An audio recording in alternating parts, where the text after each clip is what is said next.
কিছু বোনদের বলতেছি, কেউ রাগ করবেন না। বোন, আপনি আপনাকে কতটুকু চিনেন? আপনি কি জানেন ইসলামের সর্বপ্রথম শহীদ হচ্ছেন মহিলা? আপনি কি জানেন সর্বপ্রথম ইসলাম গ্রহণ করেছেন একজন মহিলা? আপনি কি জানেন আল্লাহ তাআলা একজনকে সালাম দিয়েছিলেন, আর তিনি ছিলেন একজন মহিলা? আপনি কি জানেন আপনার যখন সন্তান জন্ম হয়, তখন যদি আপনি মারা যান, আল্লাহ তাআলা আপনাকে শহীদ মৃত্যু দান করেন? হে আমার বোন, কেন এই সামান্য জিন্দিগি পেয়ে আল্লাহর নাফরমানি করছেন?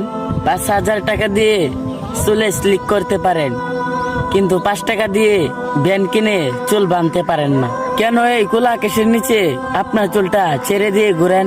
4,000 টাকা দিয়ে দামি জামা কিনতে পারেন, কিন্তু 100 টাকা দিয়ে একটা ওড়না কিনে আপনার বুকটা রাখতে পারেন না। 100 টাকা দিয়ে আপনি মেহেদি কিনে আপনার হাত রাঙাতে পারেন, কিন্তু 2 টাকা দিয়ে একটা ব্লেড কিনে আপনার নখগুলো কাটতে পারেন না। 3,000 টাকা দিয়ে আপনি জিন্সের প্যান্ট কিনতে পারেন, অথচ 500 টাকা দিয়ে একটা বোরকা কিনতে পারেন না। হে আমার বোন, যারা আজ আপনাকে সমান অধিকার দেওয়ার নামে রাস্তায় নামিয়ে দিয়েছে, ওরা একদিন আপনাকে জাহান্নামে টেনে নিয়ে যাবে। হে আমার বোন, সময় থাকতেই সাবধান হয়ে যান।